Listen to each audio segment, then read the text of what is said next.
Good morning, student. Welcome to Braincell IS Academy. Today we will discuss an important topic of current affairs, G7 Summit 2025. हाल ही में भारतीय प्रधानमंत्री ने Canada में G7 देशों की शिखर सम्मेलन 51वीं शिखर सम्मेलन को अटेंड किया और ये शिखर सम्मेलन कानास्किस जो है एक जगह कनाडा में वहाँ पे हुई है ना। कानास्किस कनाडा में ये एक प्लेस है जहाँ पे ये समिट हुआ है। तो ये प्लेस इम्पॉर्टेंट है, कानास्किस है ना, ये कनाडा में है।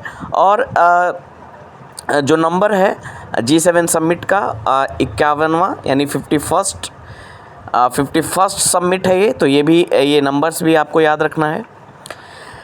आपको बता दें कि इंडिया G7 ग्रुपिंग का हिस्सा नहीं है, इसके बावजूद इंडिया को इनवाइट किया जाता है इस समिट में हर साल। और पिछले 6 साल से इंडिया को इनवाइट किया जा रहा है ना, एज अ आउटरीच कंट्री, है ना, एज अ आउटरीच कंट्री।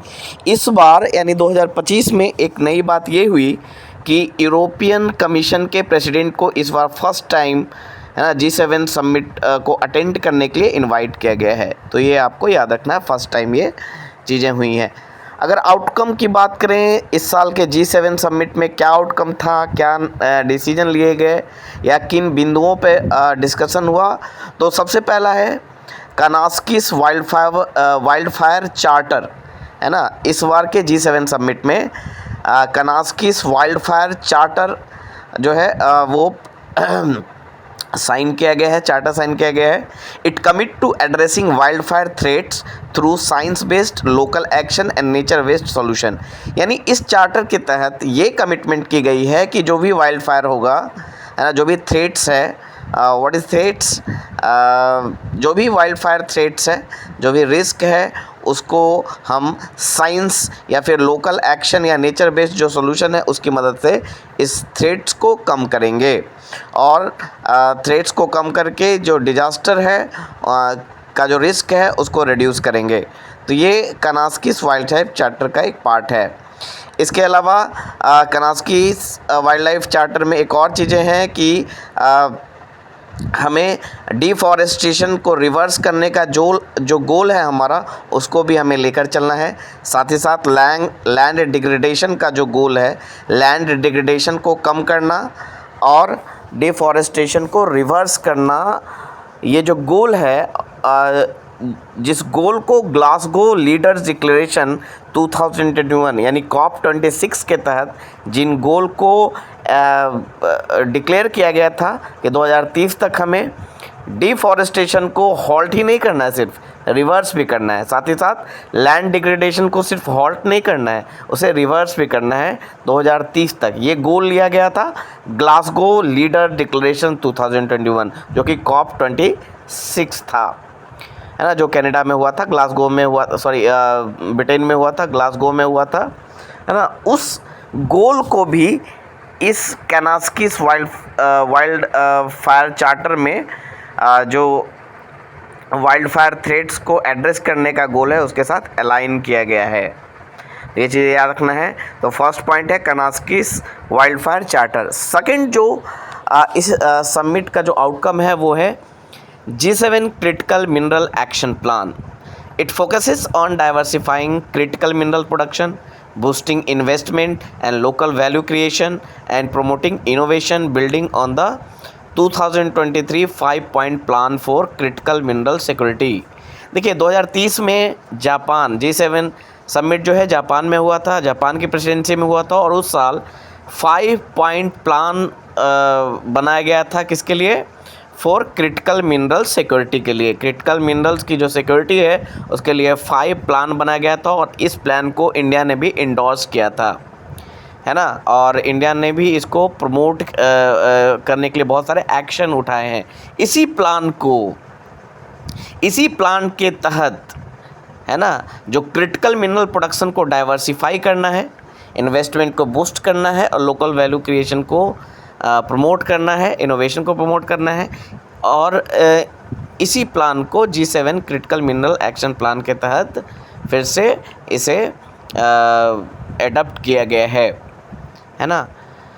तो क्रिटिकल मिनरल्स क्या होते हैं? Critical minerals are those minerals which are use in electronics and clean energy technologies, या क्लीन एनर्जी टेक्नोलॉजीज के तहत जिन मिनरल्स का यूज किया जाता है, या फिर इलेक्ट्रॉनिक इंडस्ट्री या स्पेस इंडस्ट्री में जिन मिनरल्स का यूज होता है उनको क्रिटिकल मिनरल्स कहते हैं। जैसे कि लिथियम, कॉपर, कोबाल्ट, सिलिकॉन, है ना।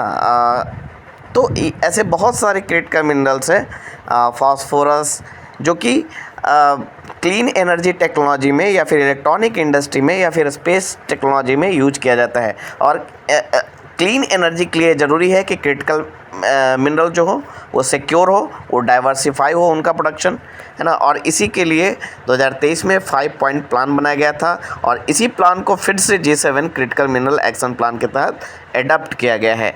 तो ये दूसरा आउटकम है। तीसरा आउटकम है G7 also committed to strengthening the world bank led resilient and inclusive supply chain investment rise partnership. देखिए, वर्ल्ड बैंक के द्वारा एक पार्टनरशिप बनाया गया था, इसे कहा गया rise resilient and inclusive supply chain investment, खासकर क्रिटिकल मिनरल्स का, है ना। मतलब कि क्रिटिकल मिनरल्स के सप्लाई चेन को हम इंक्लूसिव बनाएं, उसको और इन्हेंस करें। ये वर्ल्ड बैंक के द्वारा ये पार्टनरशिप बनाया गया था और इस पार्टनरशिप के प्रति भी G7 ने इस बार 2025 के G7 समिट ने कमिटमेंट दिखाई है। नेक्स्ट अगर देखें तो आउटकम रहा condemned transnational repression. G7 condemned transnational repression. Transnational repression क्या है? Aggressive foreign interference where states or their proxies seek to intimidate, harass, harm or coerce individual or communities beyond their own border। यानी अपने border, अपनी boundary, अपनी सीमा से बाहर में किसी इंडिविजुअल या कम्युनिटी को हरास करना, उसको हार्म पहुंचाना या उससे कुछ चीज़ों को छीनना, नुकसान पहुंचाना, इसे ही कहा जाता है ट्रांसनेशनल रिप्रेशन। और G7 के 2025 समिट ने इस ट्रांसनेशनल रिप्रेशन को कंडेम्ड किया है, इसकी निंदा की है। प्रिवेंट, नेक्स्ट जो आउटकम है वो है प्रिवेंट माइग्रेंट स्मगलिंग। माइग्रेंट्स की जो स्मगलिंग होती है, यानी एक देश से दूसरे देश में जो लोग जाते हैं माइग्रेंट्स के रूप में, उनकी जो स्मगलिंग की जाती है उसके प्रिवेंशन के लिए भी कमिटमेंट की गई है।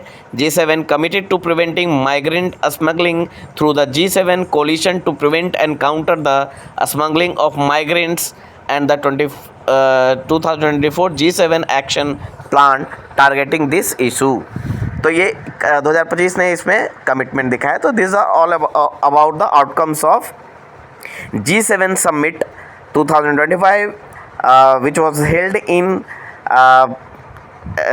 which was held in Kanaskis, Canada. ठीक है। G7 की बात करें तो G7 का अर्थ होता है ग्रुप ऑफ 7। ये एक इनफॉर्मल फॉरम है ना, जो कि वर्ल्ड मोस्ट एडवांस इकोनॉमी को मिलाकर बना है, जैसे कि France, Germany, Italy, UK, Japan, US and Canada. ये 7 कंट्रीज़ हैं G7 के अंदर।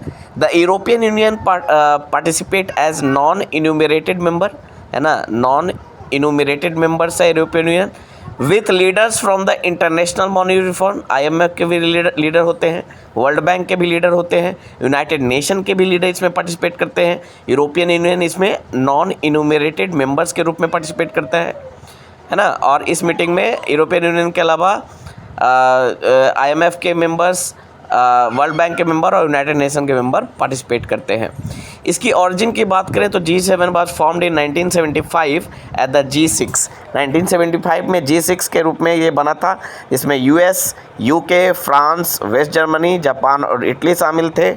और ये बना था 1973 में जो ऑयल क्राइसिस या फाइनेंशियल टर्मोइल हुआ था उसके रिस्पॉन्स में ये बनाया गया था। और कनाडा ने इसको 1976 में ज्वाइन किया। इसके बाद ये G7 बना। The year 2025 marks the 50th anniversary of the G7।